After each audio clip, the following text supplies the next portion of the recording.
YouTube, what it do, man? It's your guy CJ, back with another video, back with another episode of the CJ Wilkins YouTube channel. As of recent, guys, I've been seeing a lot of videos in my algorithm on YouTube about the workplace.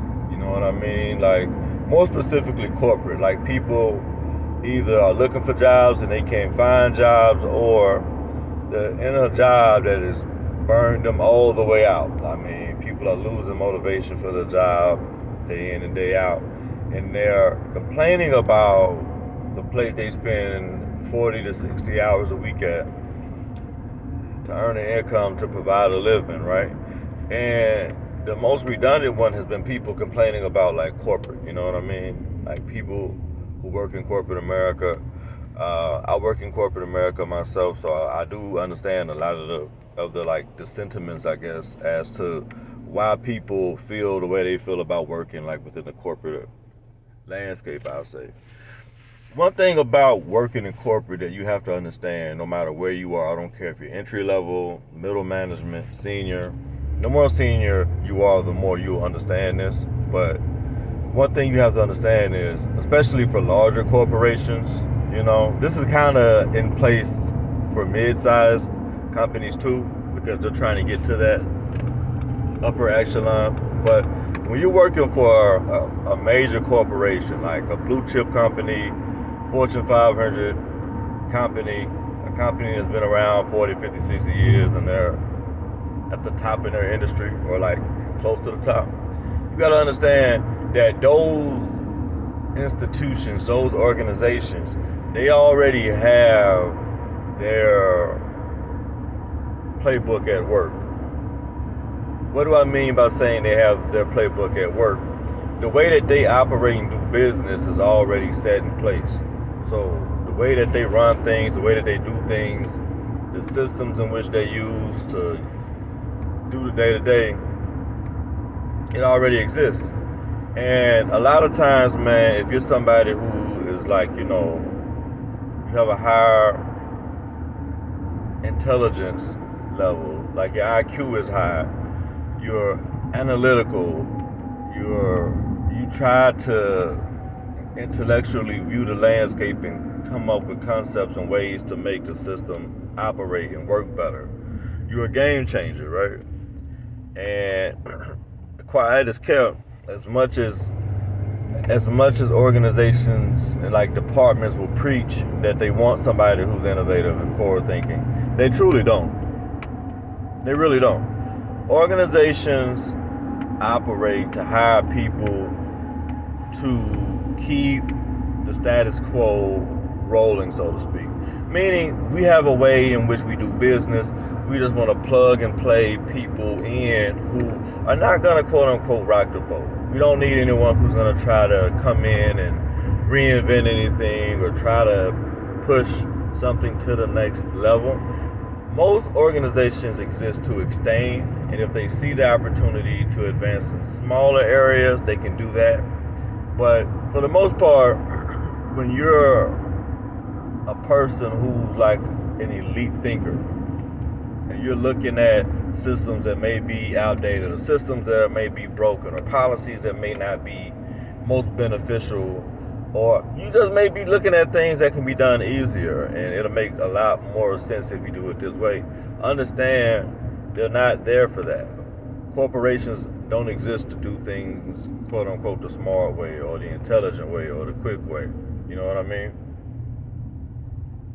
These organizations exist to, you know, do things in a way that doesn't really, the goal isn't really to do it in the most smart way.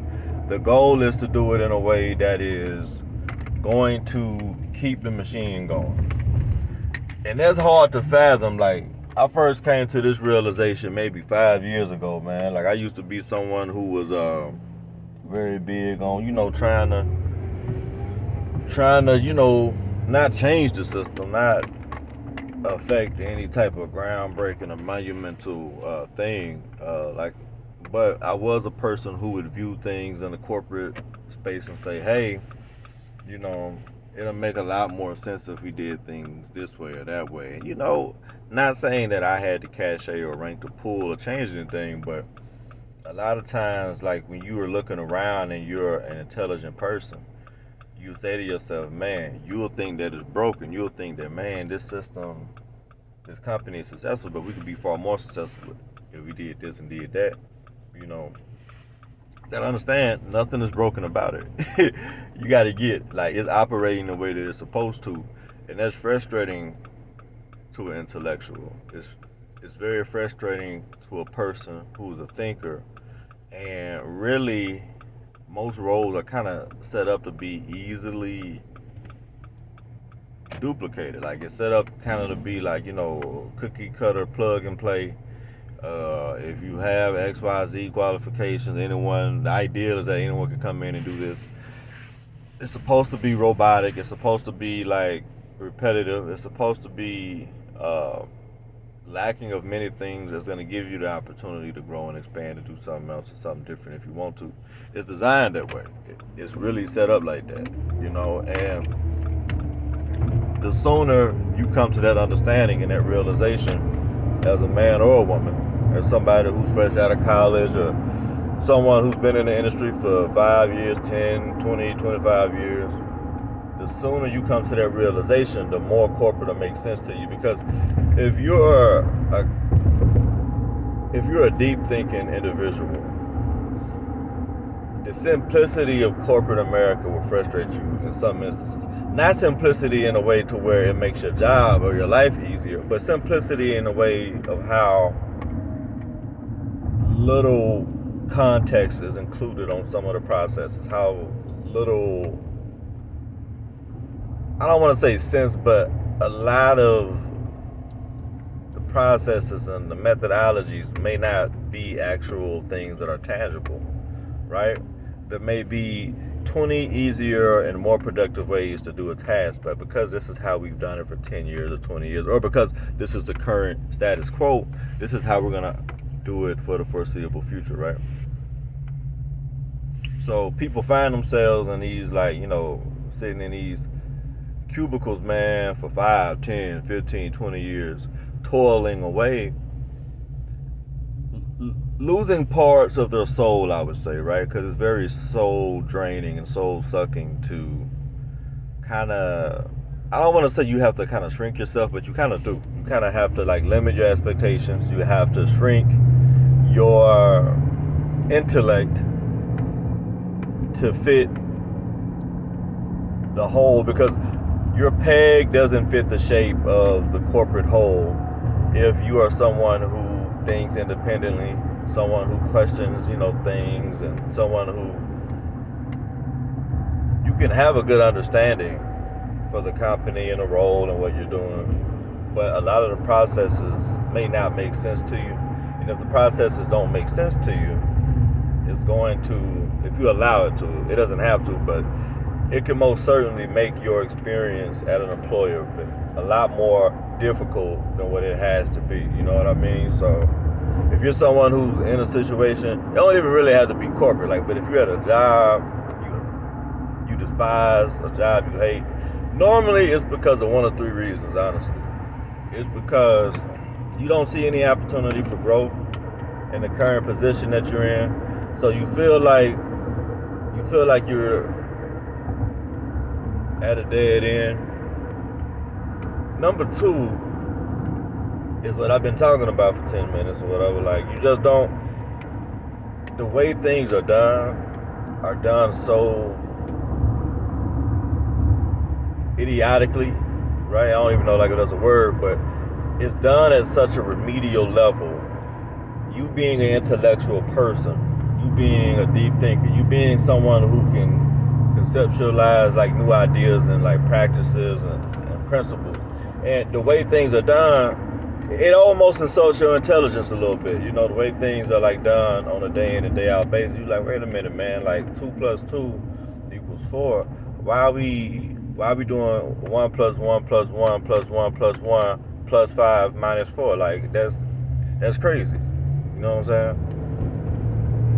Or number three, you're in an environment that is incredibly toxic to your mental health.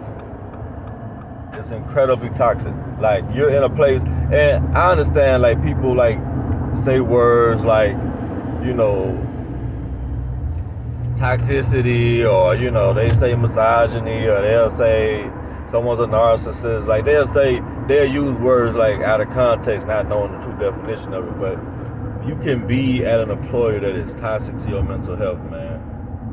You know what I'm saying? Like, culture is really big about anyone's career. Like, I would say the most important things, man, is going to be culture and opportunity.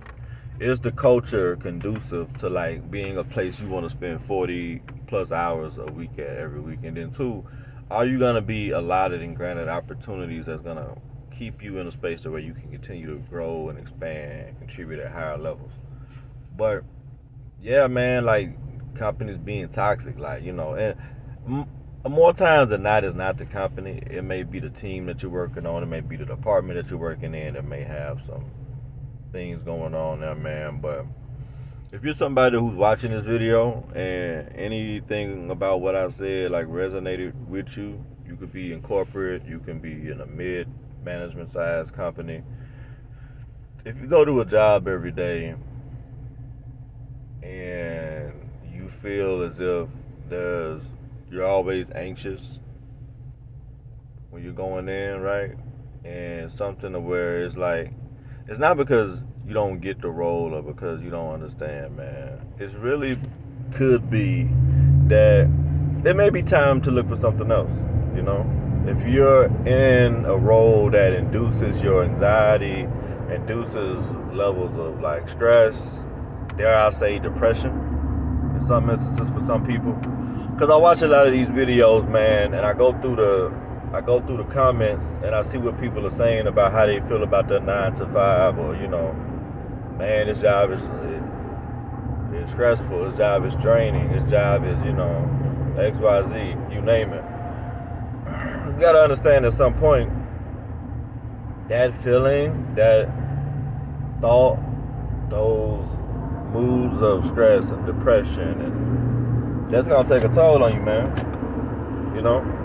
And when that takes a toll on you, inevitably it's going to take a toll on you that's going to affect you in areas deeper than your mental, which is crazy to think about because mental health is so important. There's so many brain diseases that come from constant stress and constant pressure and constant depression and constant anxiety, right? So if you don't address that as soon as you possibly can, there is a possibility for there to be long-term effects that no job is worth. There's not a job in this country, man. Not just this country. I know people from other countries like watching my channel too. Shout out to y'all as well. But like, there's no job on the world, man. Not this continent, not that continent, not the continent over there. Like, there's no job that's gonna be worth you losing your mental health and your peace of mind and your ability to have some type of like peace in your life. So if you're working at a job, if you're working like for an employer, you have a career and you're at a particular part in your career, man, to where it's just eating away at your peace and you're having to find ways to cope and get through it, man, like, listen, there's a difference between adversity and self-induced pain. And if you're staying at a company or you're staying in a role that is contributing to you feeling like less than, or it's a drain to get through, like every single day you're looking for clock out time. Like every day, Monday, Tuesday, Wednesday, Thursday, Friday, every day you're looking for 4 o'clock or 4:30 or 5 o'clock.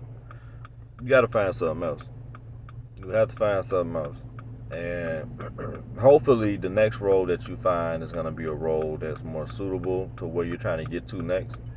Don't wait for an organization or a company to see your potential, to see your greatness and provide you with opportunities. You have to look for those opportunities.